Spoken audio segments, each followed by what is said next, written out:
नमस्ते दोस्तों, कैसे हैं आप सब। उम्मीद करती हूँ कि आप सब मस्त होंगे और अपनी अपनी तैयारी में व्यस्त होंगे। मैं स्कूल लेक्चरर पॉलिटिकल साइंस से हूँ और दोस्तों हमारा भारतीय संविधान वाला टॉप भाग चल रहा है। उसमें हमने प्रस्तावना पढ़ ली है, भारतीय संविधान की विशेषताएं पढ़ ली हैं और अब हमारा दूसरे नंबर का जो टॉपिक है उसमें राष्ट्रपति, उपराष्ट्रपति, प्रधानमंत्री और मंत्रिपरिषद है। और इसमें हम भारत के राष्ट्रपति चल रहा है, उसकी एक वीडियो मैंने डाल दी है। उसके लिए उसमें कल जो वीडियो बनाई थी उसमें पंखा चालू रह गया था, इस वजह से थोड़ी सी घर घर की आवाज़ आ रही है। बाकी समझ में सब कुछ बहुत अच्छे से आ रहा है। तो आप इससे पहले का वीडियो अगर आपने नहीं देखा है तो पहले की 3 वीडियो आप देख लीजिए, प्लेलिस्ट में मैंने डाल दी है। First grade first paper polity के नाम से, और सारे ग्रेड के हिसाब से है ये। कोई से भी एग्ज़ाम में, सब एग्ज़ाम में संविधान आता है तो सभी में ये काम आने वाला टॉपिक है, क्योंकि राष्ट्रपति संविधान तो ऐसा कोई एग्ज़ाम ही नहीं है जिसमें नहीं आता।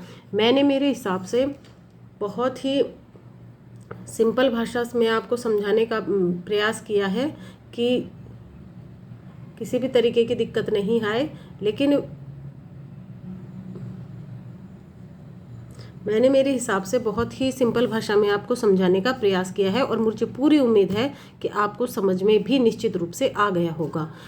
कुछ कुछ अनुच्छेद ऐसे हैं जिनको आपको याद ही करना है और मैं पूरी बहुत ही उसको सिंपल भाषा में आपको याद भी करवा दूंगी, कोई दिक्कत नहीं है। आप पूरी वीडियो बहुत ध्यान से देखना। वीडियो कंप्लीट होने के बाद आप अपने पास जो भी आपके पास बुक है वो बुक पढ़ना और फिर उसमें से आप फिर उसके बाद में ऑब्जेक्टिव निकालना, तो सारा का सारा आपका टॉपिक क्लियर हो जाएगा।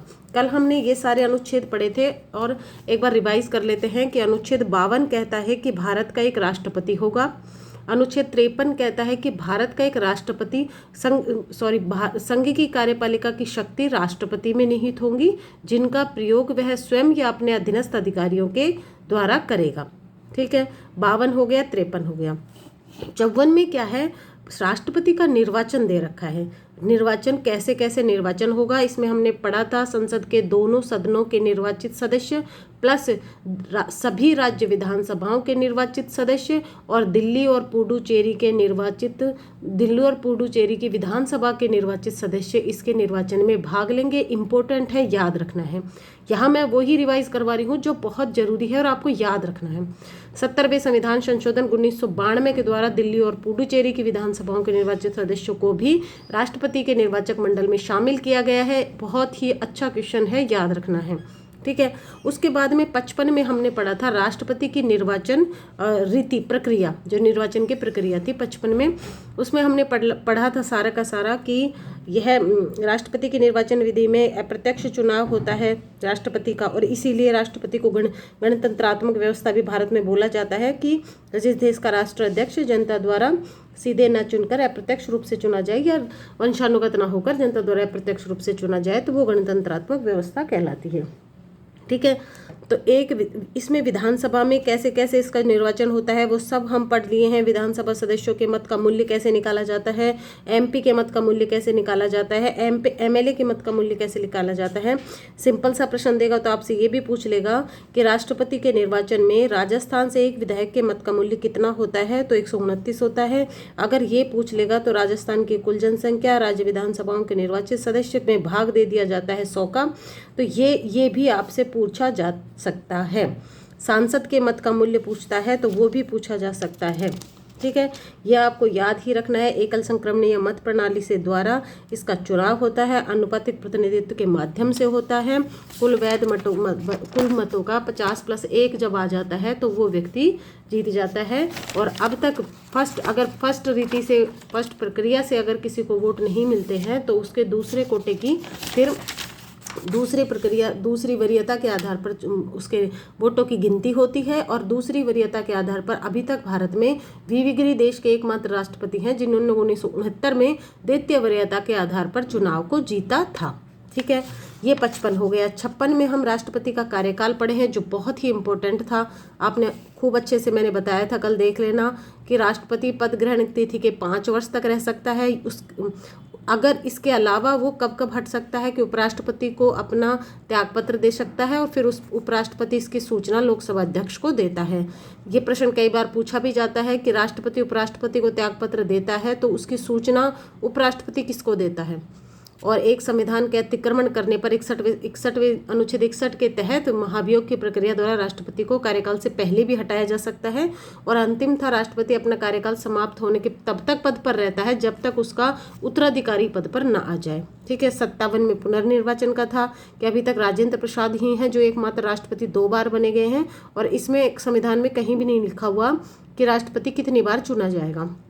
58 में योग्यताएं दे रखी है, और जो 59 है उसमें शर्तें दे रखी हैं। 60 में शपथ दे रखी है कि राष्ट्रपति पद की उच्चतम न्यायालय सुप्रीम कोर्ट के न्यायाधीश चीफ जज द्वारा इसको राष्ट्रपति को उसके पद की शपथ दिलाई जाती है।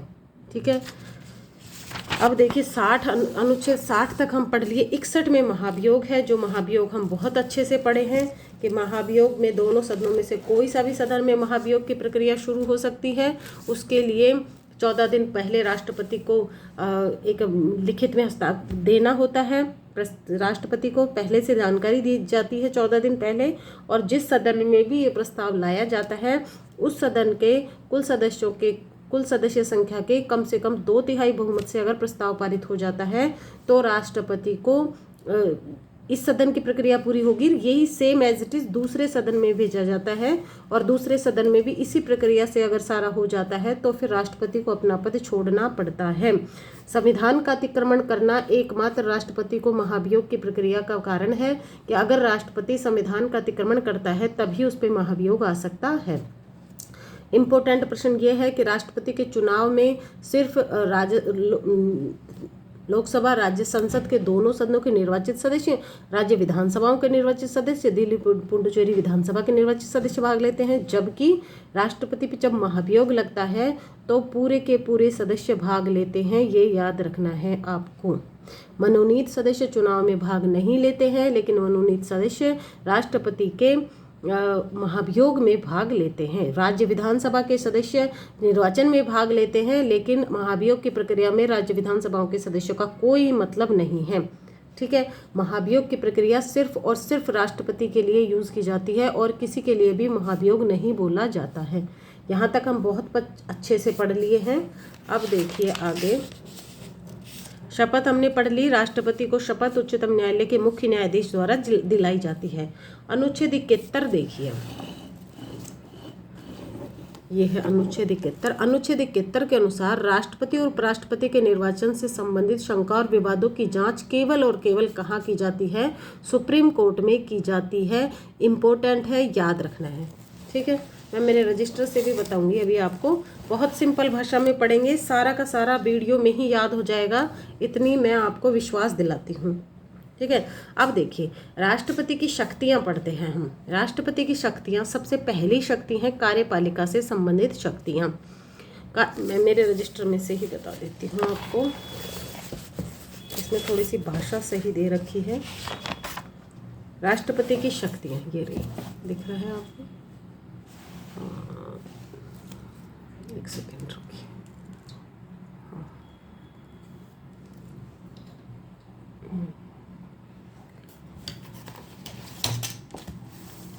दिख रहा है? ठीक है।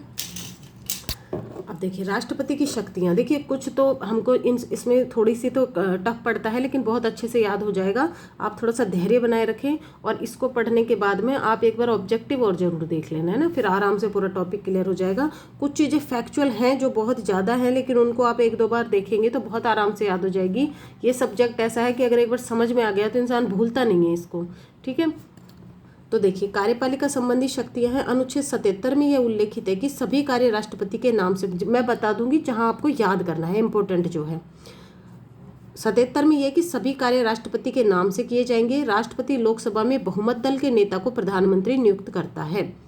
किसी भी दल को, देखिए ये राष्ट्रपति का स्वाधिकार है, स्वयं विवेक से जो उसके स्वयं विवेक के कार्य हैं वो है, उसमें से है ये, किसी भी दल को अगर स्पष्ट बहुमत नहीं मिलता है तो राष्ट्रपति सबसे बड़े दल की जो सरकार बनाने के लिए आमंत्रित कर सकता है। यह एक परंपरा है, संवैधानिक बाध्यता नहीं है, और ये राष्ट्रपति का स्व अधिकार में आता है। राष्ट्रपति के स्व अधिकार संबंधी शक्तियाँ हम पढ़ेंगे। देखिए ये है राष्ट्रपति के लोकसभा में किसी भी दल के पास स्पष्ट बहुमत नहीं होने पर राष्ट्रपति अपने स्वैच्छिक का प्रयोग कर सकता है। जब प्रधानमंत्री की अचानक मृत्यु हो जाए तो उसका कोई स्पष्ट उत्तराधिकारी न हो तब प्रधानमंत्री की नियुक्ति में राष्ट्रपति स्वैच्छिक का प्रयोग कर सकता है। यदि मंत्रिपरिषद ने लोकसभा में अपना बहुमत खो दिया तो वह लोकसभा को भंग कर सकता है। राष्ट्रपति किसी भी विधेयक को पुनर्विचार के लिए वापस भेज सकता है, धन विधेयक को छोड़कर। और पॉकेट वीटो का प्रयोग राष्ट्रपति अपने स्वयं विवेक से कर सकता है। अनुच्छेद 78 के तहत संघ के प्रशासन विधान संबंधी जानकारी मांग सकता है प्रधानमंत्री से और संसद को संदेश भेज सकता है। इसमें सबसे इम्पोर्टेंट यही है कि किसी भी दल को स्पष्ट बहुमत नहीं मिलने पर राष्ट्रपति सबसे बड़े दल को सरकार बनाने के लिए आमंत्रित करता है। यह एक परंपरा है, संवैधानिक बाध्यता नहीं है। यह राष्ट्रपति का स्वयं विवेक होता है। इम्पोर्टेंट है, याद रखना है, ठीक है। प्रधानमंत्री की सिफारिश पर राष्ट्रपति अन्य मंत्रियों की नियुक्ति करता है और उनको शपथ भी दिलाता है। राष्ट्रपति को प्रधानमंत्री की दी गई सूची के अनुसार मंत्री नियुक्त करने होते हैं। सभी मंत्री व्यक्तिगत, इंपॉर्टेंट है, याद रखना, सभी मंत्री व्यक्तिगत रूप से राष्ट्रपति के प्रति उत्तरदायी होते हैं। प्रधानमंत्री की सिफारिश पर राष्ट्रपति किसी भी मंत्री को बर्खास्त कर सकता है। देखिए, दो प्रश्न होते हैं, एक तो ये कि सभी मंत्री व्यक्तिगत रूप से किसके प्रति उत्तरदायी होते हैं, दूसरा ये कि सभी मंत्री सामूहिक रूप से किसके प्रति उत्तरदायी होते हैं। तो सभी मंत्री व्यक्तिगत रूप से राष्ट्रपति के प्रति उत्तरदायी होते हैं जबकि सामूहिक रूप से लोकसभा के प्रति उत्तरदायी होते हैं। ये याद रखने हैं, दोनों प्रश्नों के अंतर याद रखने हैं, ठीक है। अनुच्छेद 77 में उल्लेखित है कि राष्ट्रपति कार्य आवंटन के नियम बनाएगा। कई बार एग्जाम में पूछ लेता है, कार्य आवंटन के नियम कौन बनाता है, राष्ट्रपति बनाता है। ये इम्पोर्टेंट है, बहुत ही इम्पोर्टेंट प्रश्न है ये वाला, इसको याद रखना है आपको। अनुच्छेद 78 में यह उल्लेखित है कि राष्ट्रपति प्रधानमंत्री से देश के प्रशासन तथा विधि निर्माण की जानकारी प्राप्त कर सकता है। अब इसको मैं आपको सिंपल सा बताऊं तो प्रश्न ये आएगा कि राष्ट्रपति प्रधानमंत्री से किसी भी विधि निर्माण की जानकारी प्राप्त करता है तो कौन से अनुच्छेद के तहत करता है, सिंपल सा प्रश्न ये पूछेगा। लेकिन ज़्यादा चांस इसके प्रधानमंत्री के रूप में पूछा जाता है कि राष्ट्रपति जब प्रधानमंत्री से सूचना मांगता है तो प्रधानमंत्री का ये कर्तव्य है कि वो राष्ट्रपति को सूचना भिजवाएगा। तो एग्जाम में प्रधानमंत्री के रिलेटेड ये आता है कि प्रधानमंत्री के कर्तव्य कौन से अनुच्छेद में है, तो प्रधानमंत्री के कर्तव्य अनुच्छेद 78 में है, याद रखना है।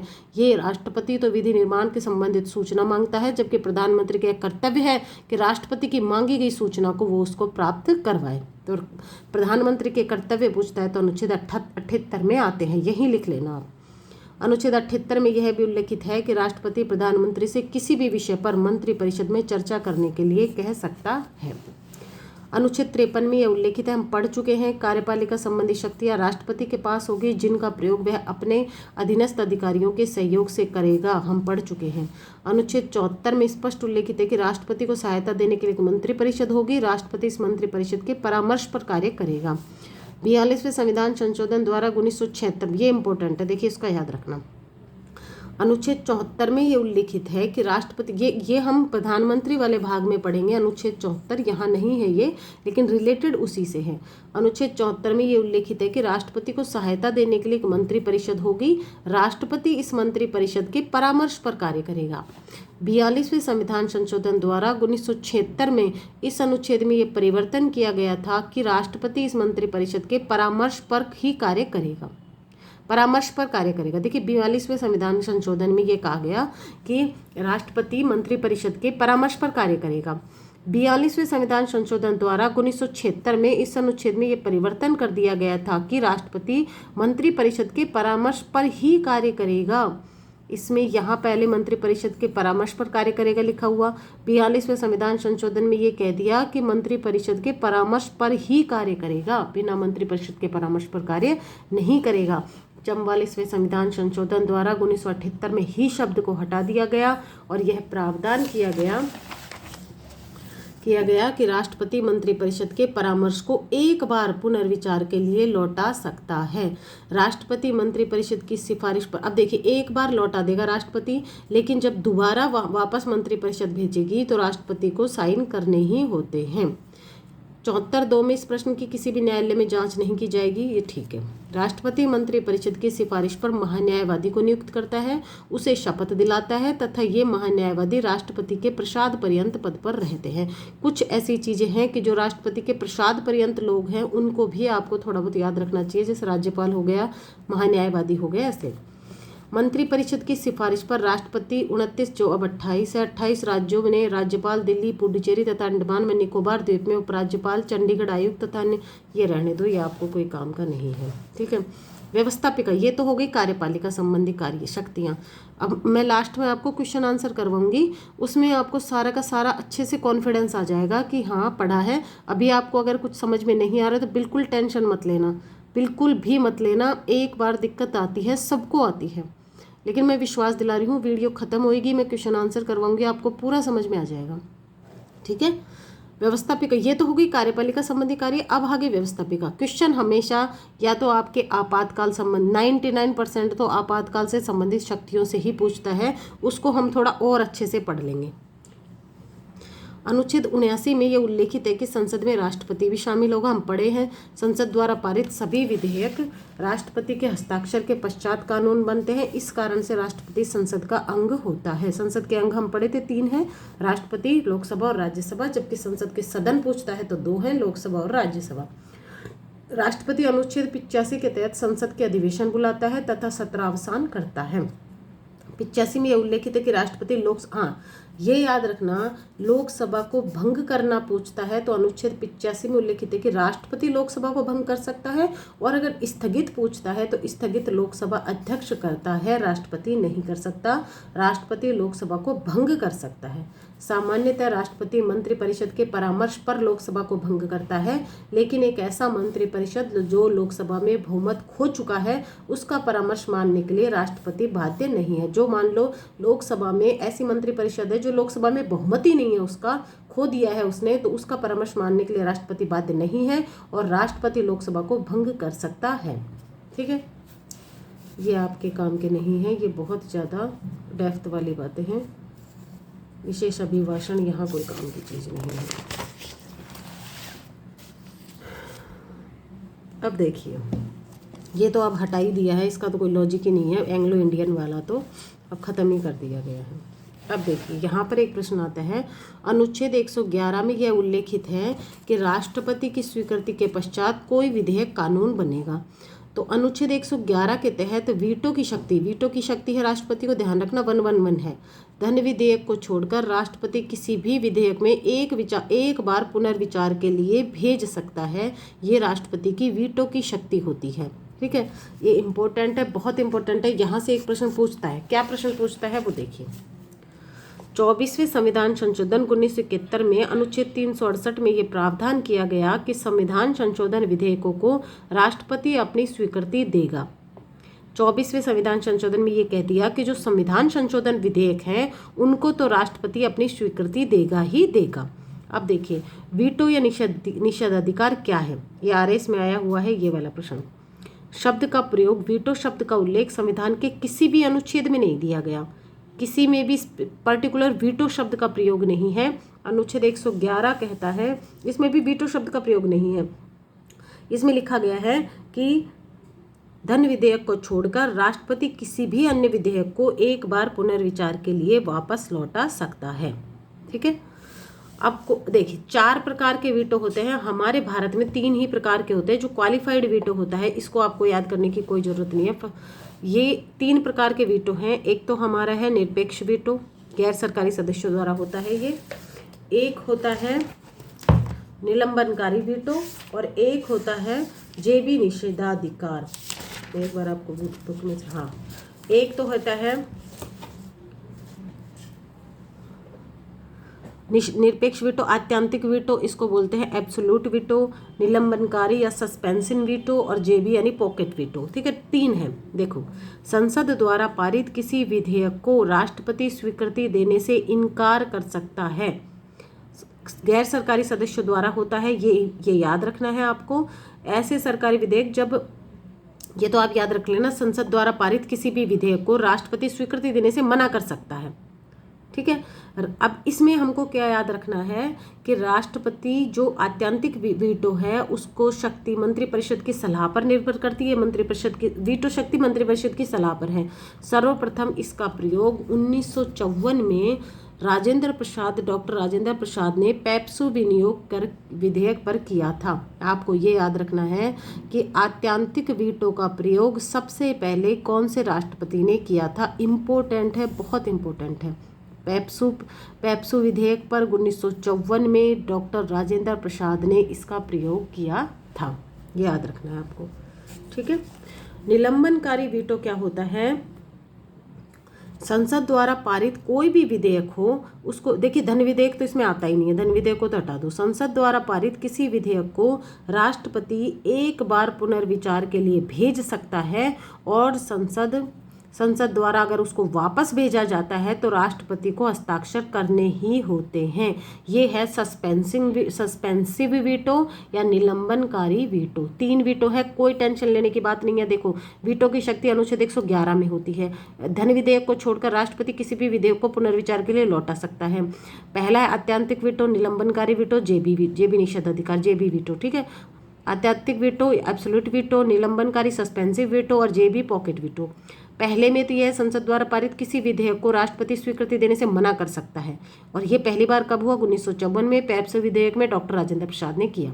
दूसरा है सस्पेंसिव वीटो, निलंबनकारी वीटो। इसमें क्या है? संसद द्वारा पारित किसी विधेयक को राष्ट्रपति एक बार पुनर्विचार के लिए भेज सकता है, लेकिन दोबारा ही अगर यदि संसद ने किसी विधेयक को पास करके भेजा तो राष्ट्रपति को हस्ताक्षर करने ही होते हैं, कोई ऑप्शन नहीं है। जेबी निषेधाधिकार, संसद द्वारा पारित किसी विधेयक को ना तो राष्ट्रपति मना करता है ना वापस भेजता है और चुपचाप अपनी जेब में रख लेता है, इसको बोलते हैं जेबी पॉकेट वीटो। किसी विधेयक पर राष्ट्रपति ना तो स्वीकृति देते हैं, ना स्वीकृति देने से इनकार करते हैं और ना ही विधेयक को वापस लौटाते, इसे पॉकेट वीटो कहते हैं। वेरी वेरी इंपॉर्टेंट है। 1986 में ज्ञानी जैल सिंह ने इस पॉकेट वीटो का डाकघर विधेयक में प्रयोग किया था। 2 वीटो का प्रयोग हो गया। आत्यंतिक वीटो का प्रयोग, एक दूसरे में मत घुसा देना। आत्यंतिक वीटो का प्रयोग पेप्सू विधेयक 1954 में डॉक्टर राजेंद्र प्रसाद ने किया, जबकि पॉकेट वीटो का प्रयोग 1986 में ज्ञानी जैल सिंह ने डाकघर विधेयक में किया। दोनों ही इम्पोर्टेंट प्रश्न हैं, ठीक है। मैं यहाँ पर आपको वही बता रही हूँ जो एग्ज़ाम में आएंगे, और ये वीडियो आपने पूरी अच्छे से देख ली। मैं आपको गारंटी दे रही हूँ राष्ट्रपति से संबंधित आपका कोई प्रश्न गलत नहीं होएगा। बहुत ज़्यादा रामायण पढ़ने की जरूरत नहीं है, जो चीज़ें जहाँ से प्रश्न पूछा जाता है उसी को पढ़ लेते हैं, और बाकी फिर एग्जामिनर का कुछ पता नहीं होता। वो कहीं से कुछ भी पूछेगा तो वो फिर होता भी नहीं है भाई, वो हमसे भी नहीं होता, ठीक है। अब देखिए, अनुच्छेद 123 के तहत राष्ट्रपति अध्यादेश जारी कर सकता है। ये इम्पोर्टेंट है। अध्यादेश की शक्ति राष्ट्रपति की बहुत बहुत इम्पोर्टेंट है। 1935 के अधिनियम से लिया था, हमने पढ़ा भी था कि हमने 1935 के अधिनियम से क्या क्या लिया है। तो देखिए, राष्ट्रपति अध्यादेश जारी कर सकता है। इसमें क्या है? अनुच्छेद 13(2) में परिभाषित द्वारा 1975 में विधि शब्द में अध्यादेश भी शामिल था। ठीक है, इसको छोड़ो। संसद का अधिवेशन नहीं चलने पर राष्ट्रपति द्वारा इसे जारी किया जाता है। अध्यादेश का वही महत्व होता है जो संसद के किसी कानून का होता है। जैसे अध्यादेश क्या है, तो देखिए, मान लो संसद का कोई अधिवेशन नहीं चल रहा और कोई कानून बनाना है, तो राष्ट्रपति अध्यादेश जारी कर सकता है। कौन से अनुच्छेद के तहत? 1, 2, 3 123 के तहत, ठीक है। अनुच्छेद 123 के तहत अध्यादेश की अधिकतम अवधि, देखिए अधिकतम अवधि होती है अध्यादेश की 6 सप्ताह होती है, जो कि अगले सत्र के प्रारंभ होने से गिनी जाती है। अब 6 सप्ताह, और इसके बाद में अगर मान लो, चलो आगे देखेंगे उसको, तो डीसी वधवा, तो चलो सदस्यों का मनोनयन मंत्रिपरिषद की सिफारिश पर किया जाता है। 108 के तहत राष्ट्रपति संसद का संयुक्त अधिवेशन बुला सकता है। एक सेकंड रुकिए। अध्यादेश जारी करने की शक्ति 123 के तहत है।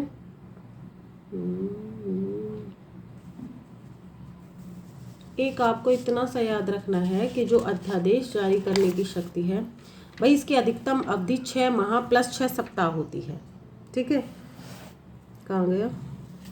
हाँ, ये अधिकतम अवधि इसकी 6 माह और 6 सप्ताह होती है। अनुच्छेद 123 के तहत अध्यादेश की अधिकतम अवधि 6 सप्ताह होती है, जो कि अगले सत्र के प्रारंभ होने से गिनी जाती है। और अगर मान लो सत्र प्रारंभ कोई भी किसी भी तरीके की दिक्कत होती है तो ये 6 माह तक रहता है। इसके आगे ये किसी भी कंडीशन में किसी भी सूरत में नहीं होता। 6 माह के बाद अपने आप इसकी जो सारी वो है वो समाप्त हो जाती है, ये याद रखना है। एक आपको ये भी याद रखना है कि अध्यादेश है उसको विधि शब्द में शामिल किया गया है। न्यायपालिका में चुनौती दी जा सकती है। मान लो कोई भी है अध्यादेश, कोई ऐसा नियम बन गया है जिसको विधि शब्द में जो जो शब्द आ जाते हैं उनको न्यायपालिका में चुनौती दी जा सकती है। तो अध्यादेश भी आपको इतना सा याद रखना है कि विधि शब्द में आता है। ठीक है, अब देखिए न्यायिक शक्तियां हमारी कार्यपालिका से संबंधित शक्तियां हो गई, व्यवस्थापिका से संबंधित शक्तियां हो गई, और अगली हो गई हमारी न्यायिक शक्तियां। अनुच्छेद 72 के राष्ट्रपति, अब देखिए न्यायिक शक्तियां, अनुच्छेद 72 में एक शक्ति आती है क्षमादान की शक्ति। राष्ट्रपति क्षमादान की शक्ति राष्ट्रपति को प्राप्त है। अनुच्छेद 72 के राष्ट्रपति किसी व्यक्ति को सजा को माफ कर सकता है, उसकी प्रकृति बदल सकता है, सजा को कम कर सकता है, अथवा उसे कुछ समय के लिए स्थगित कर सकता है। ठीक है, तो 3 तरीके की शक्तियां होती है, लघुकरण, परिहार और विलंबन। इसमें मैंने गपशप कर रखा है, मैं आपको दूसरी किताब से बताती हूँ। देखिए अनुच्छेद 72 में क्षमादान की शक्ति है, तो दोषी व्यक्ति को पूर्णतः माफ कर देना, अर्थात क्षमा अर्थ अपराध में कहीं कभी हुआ ही नहीं। क्षमादान एक अनुग्रह है जिसकी मांग अधिकार के रूप में की जा सकती है। ठीक है, अब देखिए यहाँ पर 3 तरीके के हैं, लघुकरण, परिहार, 4 है, लघुकरण, परिहार, विलंब या प्रविलंबन। 4 प्रकार की क्षमादान की शक्ति प्राप्त होती है। आपको याद ही रखना है, लघुकरण, परिहार, विलंबन और विराम 4 हैं, इसमें 4 ही हैं। लघुकरण में दंड के स्वरूप को बदलना होता है, अर्थात मृत्यु दंड को कठोर कारावास में परिवर्तित कर देना, कठोर कारावास के साधारण कारावास में बदलना, दंड के स्वरूप में परिवर्तन करना है। मान लो कठोर कारावास है तो उसको साधारण कारावास बना देना, मृत्यु दंड है तो उसको कठोर कारावास बना देना। ठीक है, थोड़ी सी वो दे देना, रियायत दे देना। परिहार का मतलब क्या होता है, दंड की प्रकृति में परिवर्तन किए बिना उसकी अवधि कम कर दी जाती है, अर्थात 4 वर्ष के कठोर कारावास को 2 वर्ष के कठोर कारावास में बदल दिया जाता है। ठीक है, अब देखिए विराम, दंड को विशेष परिस्थितियों में कम करना, जैसे महिलाओं की गर्भावस्था, शारीरिक अपंगता के कारण विराम दे दिया जाता है। प्रविलंबन, दंड पर अस्थायी रोक लगाना ताकि दोषी व्यक्ति समय याचना दंड के स्वरूप को बदलने की याचना कर सके, जैसे विशेष मृत्यु दंड, फांसी के संदर्भ में फांसी को टालने के लिए थोड़े से दिन के लिए इसको विलंबित कर देना, मतलब थोड़ा सा लेट कर देना। राष्ट्रपति की क्षमादान की शक्ति का प्रयोग मंत्रिपरिषद की सलाह पर ही करेगा। दया की याचना करने वाले को राष्ट्रपति से मौखिक सुनवाई का अधिकार नहीं है। ठीक है, अब जो हमारा सबसे इम्पोर्टेंट जो टॉपिक शुरू होगा, देखिए इसमें भी लिखा हुआ है मैंने, राष्ट्रपति की शक्ति, राष्ट्रपति मंत्रिपरिषद के परामर्श पर ही करेगा। सो ये सारी, ठीक है, इस संदर्भ में राष्ट्रपति द्वारा लिए गए निर्णय के विरुद्ध न्यायपालिका में पुनः अपील की जा सकती है।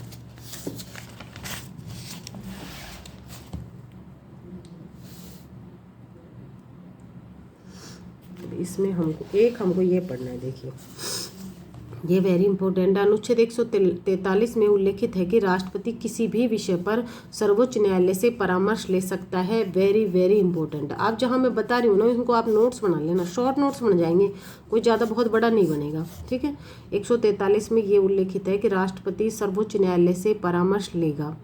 कैसे लेगा? राष्ट्रपति द्वारा मंत्रिपरिषद की सिफारिश या अपने स्वविवेक से सर्वोच्च न्यायालय से परामर्श लिया जा सकता है। अनुच्छेद 143 के तहत ना तो सुप्रीम कोर्ट के लिए परामर्श देना जरूरी है और ना ही राष्ट्रपति के लिए परामर्श को मानना जरूरी है। दोनों ही किसी भी तरीके से बाध्य नहीं है परामर्श को देने के लिए और परामर्श को मानने के लिए। अब ये देखिए अनुच्छेद 143 में ये उल्लेखित है कि संविधान के लागू होने से पहले के संधि समझौते पर परामर्श मांगा गया है तो सुप्रीम कोर्ट को परामर्श देना होगा। देखिए ये बहुत बहुत बहुत इम्पोर्टेंट चीज़ है, इसको आपको याद ही करना होगा। क्या कहता है कि अगर संविधान लागू होने से पहले कि संधि समझौते पर कोई परामर्श मांगा गया है राष्ट्रपति द्वारा तो सुप्रीम कोर्ट को परामर्श देना ही होगा, और इस प्रकार का परामर्श यदि सुप्रीम कोर्ट ने दे दिया है तो बाध्यकारी राष्ट्रपति को मानना बाध्यकारी नहीं होगा। याद रखना है। ठीक है, ये हो गई हमारी। अब वित्तीय शक्तियाँ। धन विधेयक हमेशा राष्ट्रपति की स्वीकृति के पश्चात ही लोकसभा में रखा जाता है। प्रश्न आपसे पूछ लीजिए, खैर हम विधेयक उसमें भी पढ़ेंगे अलग से। पारित धन विधेयक को दोनों सदनों द्वारा पारित धन विधेयक को राष्ट्रपति स्वीकृति देने से इनकार नहीं कर सकते हैं। देश की आकस्मिक निधि राष्ट्रपति का अधिकार होता है। अनुच्छेद 280 के तहत राष्ट्रपति प्रत्येक 5 वर्ष बाद वित्त विधेयक गठन करता है। अब हमारा जो सबसे इम्पोर्टेंट टॉपिक आ गया वो आ गया आपातकालीन शक्तियाँ। फोकस नहीं करता कई बार ये। आपातकालीन शक्तियाँ। आपातकालीन शक्तियाँ 3 अनुच्छेद में है हमारे, 352, 356 और 360। बहुत इंपॉर्टेंट है। 99% चांस है कि प्रश्न यहीं से बनेगा। ठीक है। अनुच्छेद 300 कुछ देखो, इसको थोड़ा सा आपको ध्यान से पढ़ना है। अनुच्छेद 352 के तहत राष्ट्रीय आपातकाल, अनुच्छेद 352 में उल्लेखित है कि राष्ट्रीय आपातकाल निम्न 3 परिस्थितियों में लगा जाता है। ये अभी फर्स्ट ग्रेड में आया हुआ है। परिस्थितियां पूछ लेता है, निम्नलिखित में से कौन सी परिस्थितियां अनुच्छेद 352 से संबंधित नहीं है। युद्ध या बाहरी आक्रमण, भारत द्वारा किसी युद्ध और बाहरी आक्रमण, तो यही हो गए, बाहरी आक्रमण और युद्ध और सशस्त्र विद्रोह। ऐसे याद रख लेना, जैसे मैंने तो इसका रखा है, युद्ध, बाहरी आक्रमण, सशस्त्र विद्रोह, युद्ध, भारी आक्रमण, सशस्त्र विद्रोह, युद्ध, भारी आक्रमण, सशस्त्र विद्रोह। 3 शब्द है इसमें। देखिए अनुच्छेद 352 में स्पष्ट उल्लेखित है कि इन तीनों परिस्थितियों के वास्तविक रूप में न होने पर, अर्थात केवल संभावना होने पर, जैसे युद्ध की संभावना है, बाहरी आक्रमण की संभावना है, सशस्त्र विद्रोह की या तो परिस्थिति बन गई हो या केवल संभावना ही हो, तब भी क्या लगाया जा सकता है, राष्ट्रीय आपातकाल लगाया जा सकता है। मूल संविधान में देखिए अब 3 परिस्थितियां हैं, भारी आक्रमण, युद्ध और सशस्त्र विद्रोह, लेकिन मूल संविधान में सशस्त्र विद्रोह नहीं था। प्रश्न यही पूछा गया था कि मूल संविधान में सशस्त्र विद्रोह के स्थान पर कौन सा शब्द था, तो आंतरिक असंतोष शब्द था। वेरी वेरी वेरी इंपॉर्टेंट है, ये याद रखना है आपको। ठीक है। 44वें संविधान संशोधन द्वारा 1978 में ये बदलाव किया गया और इसकी जगह क्या जोड़ा गया, सशस्त्र विद्रोह शब्द जोड़ा गया। ठीक है। वीडियो अच्छी लग रही है तो चैनल को सब्सक्राइब कर देना और वीडियो को लाइक जरूर करना ताकि मेरे को भी मोटिवेशन मिल सके। भारत में अब तक 3 बार राष्ट्रीय आपातकाल लग चुका है। देखिए एक एक चीज़ इंपॉर्टेंट है, एक एक चीज़ को आप किसी को स्किप नहीं कर सकते। 26 अक्टूबर 1962 को चीन का आक्रमण हुआ, 1971 में पाकिस्तान का आक्रमण हुआ और 26 जून 1975 में आंतरिक असंतोष की स्थिति बनी। 3 बार हमारे राष्ट्रीय आपातकाल लग चुका है। अनुच्छेद 352 का प्रयोग हमने 3 बार कर लिया है। ठीक है। 1962 में, 1971 में, 1975 में, ये तीनों भी देके आपसे पूछ सकता है। 26 जून को काला दिवस के रूप में मनाया जाता है। वो इसीलिए मनाया जाता है क्योंकि आंतरिक असंतोष हमारे 26 जून को हुआ था। राष्ट्रीय आपातकाल लग जाने पर 1 महीने, ये तीनों 352, 356 और 360 तीनों का आपको याद रखना है कि किस किस में कितने दिन के भीतर संसद से अनुमति लेनी होती है। अनुच्छेद 352 का राष्ट्रीय आपातकाल जब लगता है तो उसमें 1 महीने के भीतर संसद से अनुमति लेनी होती है। ठीक है। 1 महीने के भीतर संसद से अनुमति लेनी होती है। एक बार अनुमति मिल जाने पर आपातकाल 6 महीने तक जारी रह सकता है। संसद के दोनों सदनों में विशेष बहुमत से इसमें अनुमति लेनी होती है। राष्ट्रीय आपातकाल अनिश्चित समय तक के लिए लगाया जा सकता है, लेकिन प्रत्येक 6 महीने में संसद से अनुमति लेनी होती है। आपसे पूछेगा राष्ट्रीय आपातकाल अधिकतम कितने महीने तक, कितने दिनों तक लगाया जा सकता है, तो इसकी कोई समय सीमा नहीं है। संविधान में इसका कहीं कोई वर्णन नहीं है कि ये कितने समय तक के लिए लगाया जा सकता है। अनुच्छेद 352 में भी यह भी उल्लेखित है कि इस संदर्भ में अनुमति दोनों सदनों द्वारा अपनी कुल सदस्य संख्या के बहुमत तथा उपस्थित व मतदान करने वालों के 2/3 बहुमत से देनी होती है। अनुच्छेद 300, देखिए ये इम्पोर्टेंट है, बहुत ही इम्पोर्टेंट है। अनुच्छेद 352 में 44वें संशोधन द्वारा ये प्रावधान किया गया है कि मंत्रिमंडल के लिखित परामर्श पर ही राष्ट्रीय आपातकाल लगाया जाएगा। मूल संविधान में किसी भी अनुच्छेद में मंत्रिमंडल शब्द का प्रयोग नहीं था। वर्तमान में भी केवल अनुच्छेद 352 में ही मंत्रिमंडल शब्द का उल्लेख है। कम से कम 25-30 बार ये एग्जाम में पूछ चुका है कि संविधान में मंत्रिमंडल शब्द का प्रयोग कौन से अनुच्छेद में किया गया है, तो पूरे के पूरे संविधान में मात्र 352वां जो अनुच्छेद है इसी में ही मंत्रिमंडल शब्द का प्रयोग किया गया है। और कहाँ किया गया है कि 352 में 44वें संशोधन द्वारा ये प्रावधान किया गया है कि मंत्रिमंडल के लिखित परामर्श पर ही राष्ट्रीय आपातकाल लगाया जाएगा। राष्ट्रीय आपातकाल लग जाने पर अनुच्छेद 20 और 21 को छोड़कर अन्य सभी मौलिक अधिकार निलंबित हो जाते हैं, समाप्त नहीं होते, निलंबित हो जाते हैं, ठीक, कुछ समय के लिए। अनुच्छेद 20 और 21 नहीं होगा, ये भी आपको याद रखना है।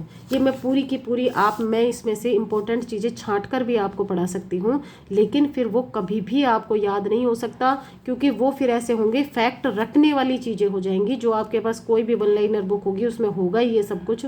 इसीलिए मुझे थोड़ा सा वो बनाने के लिए व्यूरचना पूरा थोड़ा बहुत आगे पीछे की चीज़ें बतानी पड़ रही हैं।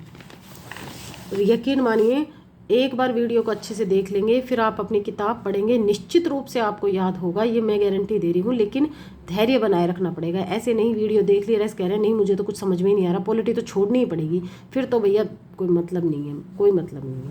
पॉलिटी बहुत सिंपल प्रश्न आते हैं। मैं आपको लास्ट में क्वेश्चन आंसर की एक सीरीज़ भी लेके आऊँगी, उसमें आपको, लेकिन वो जब भी समझ में आएगी जब आप पहले ये चीज़ें देखेंगे, क्योंकि क्वेश्चन आंसर रटने की भी एक दिमाग की एक लिमिट होती है ना। तो पहले इसको देखिए शांति से, और फिर आप अपनी किताब भी पढ़ना और ऑब्जेक्टिव भी निकालना, आराम से हो जाएगा, कोई दिक्कत नहीं है। एक अपन एग्ज़ाम के जस्ट पास आएंगे तो पूरी पॉलिटी के लिए 5 प्रश्नों में से मेरा ये मानना है कि 4 प्रश्न तो आपके सही होने चाहिए अगर फर्स्ट ग्रेड दे रहे हैं, और बाकी के लिए भी हम एक सीरीज़ लेके आएंगे क्वेश्चन आंसर वाली, ठीक है, सारे तरीके के क्वेश्चन लगा देंगे उसमें। राष्ट्रीय आपातकाल लेकिन वो क्वेश्चन आंसर तभी होंगे आपसे जब पहले ये पढ़ लेंगे। राष्ट्रीय आपातकाल लग जाने पर मूल अधिकार स्वतः ही निलंबित नहीं होते हैं, बल्कि उन्हें राष्ट्रपति के आदेश के अनुसार निलंबित किया जाता है। मूल संविधान में राष्ट्रीय आपातकाल के समय मौलिक अधिकार निलंबन का उल्लेख था। अब ये देखिए सेकंड ग्रेड में आया है, 44वें संविधान संशोधन 1978 के द्वारा अनुच्छेद 20 व 21 को निलंबन नहीं करने का उल्लेख है। वेरी इंपॉर्टेंट है। अब आप कहोगे ना ऐसे वाले इतना डेप्थ का क्वेश्चन नहीं आता, ये सेकंड ग्रेड 2022 में पूछा गया है कि कौन से संविधान संशोधन के तहत अनुच्छेद 20 और 21 को, जो अभी मैंने आपको पीछे बताया कि अनुच्छेद 20 और 21 निलंबित नहीं होते हैं यहाँ पर, तो ये कब जोड़ा गया, ये 44वें संविधान संशोधन के द्वारा जोड़ा गया है, और ये सेकंड ग्रेड में अभी पूछा गया है, ठीक है। अनुच्छेद 358 में ये उल्लेखित है कि यदि सशस्त्र विद्रोह के आधार पर आपातकाल लगाया जाता है तो अनुच्छेद 19 भी निलंबित नहीं होगा, और ये भी 44वें संशोधन के द्वारा जोड़ा गया है। देखिए 3 शर्तें पढ़ी हैं हमने 352 की, युद्ध, भारी आक्रमण और सशस्त्र विद्रोह। जब सशस्त्र विद्रोह लगाया जाएगा तो अनुच्छेद 19 भी निलंबित नहीं होगा, और ये कब जोड़ा गया, 44वें संशोधन के द्वारा जोड़ा गया है। मूल संविधान में राष्ट्रीय आपातकाल संपूर्ण भारत में लगाने का प्रावधान था, लेकिन 42वें संविधान संशोधन द्वारा ये प्रावधान किया गया है कि इसे देश के किसी एक भाग में भी लगाया जा सकता है। राष्ट्रीय आपातकाल लग जाने पर 1 महीने के भीतर संसद से अनुमति लेनी होती है, इसको याद रखना है। लेकिन इस दौरान यदि लोकसभा भंग हो तो यह अनुमति राज्यसभा भी दे देगी। लोकसभा का पुनर्गठन होने पर 30 दिन के भीतर लोकसभा से अनुमति लेनी होती है। राष्ट्रीय आपातकाल की कोई निर्धारित समय सीमा नहीं है। बहुत बार एग्जाम में पूछा गया है कि कितने दिनों तक रह सकता है, तो कोई समय सीमा इसकी नहीं है। ये संविधान में कहीं भी वर्णन नहीं है, आपको सीधा, ये थर्ड ग्रेड में भी आया था, कितने दिनों तक रह सकता है, तो कोई समय सीमा इसकी नहीं है। अब दूसरा है राष्ट्रपति शासन। पहला तो वो यही पूछ लेगा राष्ट्रीय आपातकाल किसको बोलते हैं, अनुच्छेद 352 को। अगर राष्ट्रपति शासन किसको बोलते हैं, अनुच्छेद 356 को। और वित्तीय आपातकाल किसको बोलते हैं, तो अनुच्छेद 360 को। तो अनुच्छेद 356 में उल्लेखित है कि यदि किसी राज्य में संवैधानिक तंत्र विफल हो जाता है तो उस राज्य सरकार को हटाकर राष्ट्रपति शासन लगाया जा सकता है। अनुच्छेद 356 में स्पष्ट उल्लेखित है कि राज्यपाल अथवा बिना राज्यपाल के प्रतिवेदन के भी राष्ट्रपति शासन लगाया जा सकता है। किसी राज्यों में लगता है राष्ट्रपति शासन, क्योंकि राज्यों में राज्य की सरकार हटाकर राष्ट्रपति का शासन लाया जाता है, इसीलिए इसको राष्ट्रपति शासन बोला जाता है। अनुच्छेद 355 में केंद्र सरकार का उद्देश्य निर्धारित किया गया है कि वह सभी राज्यों की बाहरी आक्रमण से रक्षा करे, आंतरिक शांति बनाए रखे और सभी राज्यों में संविधान की पालना सुनिश्चित करे। ये केंद्र सरकार का कर्तव्य है। इसको छोड़ो, राष्ट्रपति शासन लग जाने पर 2 महीने के, देखिए हमने अनुच्छेद 352 में पढ़ा था 1 महीने के भीतर संसद से अनुमति लेनी होती है, और उसमें था कि संसद के 2/3 बहुमत से अनुमति लेनी होती है। लेकिन यहाँ देखिए अलग है। आप ये चीज़ें याद रखना, ये एग्जाम में आती है, फिर वहाँ इंसान कंफ्यूज होता है। इसमें राष्ट्रपति शासन लग जाने पर 2 महीने के भीतर संसद से अनुमति लेनी होती है और संसद के साधारण बहुमत से अनुमति लेनी होती है। वेरी वेरी वेरी इम्पोर्टेंट है, बहुत ही इम्पोर्टेंट है। संसद की एक बार अनुमति मिल जाने पर यह 6 महीने तक जारी रह सकता है। किसी भी राज्य में राष्ट्रपति शासन अधिकतम 1 वर्ष तक जारी रह सकता है, लेकिन निम्न परिस्थितियों में इसे बढ़ाकर अधिकतम 3 वर्ष किया जा सकता है। तो अधिकतम पूछता है तो 3 वर्ष तक किया जा सकता है।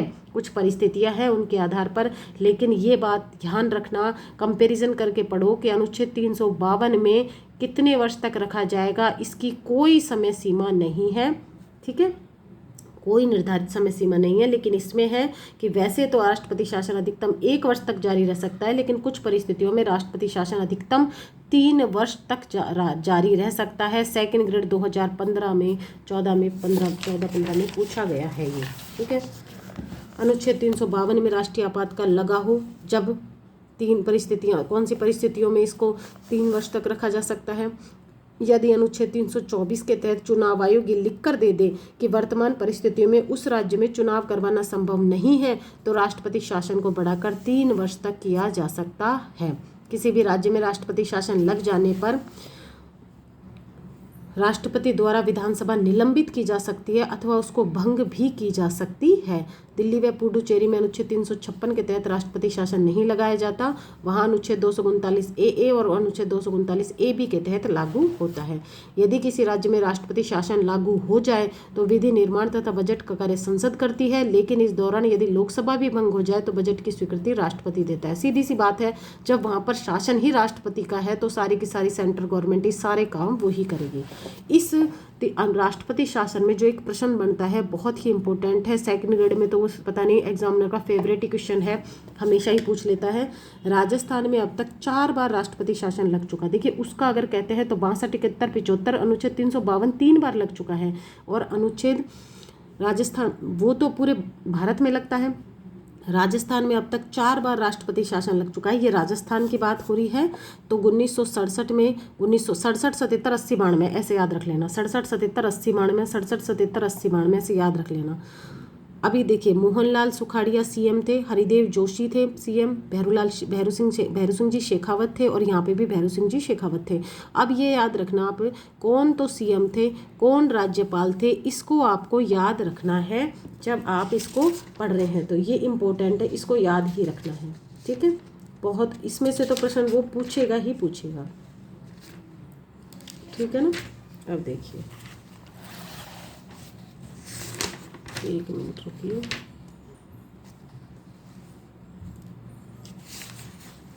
आपको अधिकतम अवधि पूछेगा तो 3 वर्ष करनी है। ठीक है,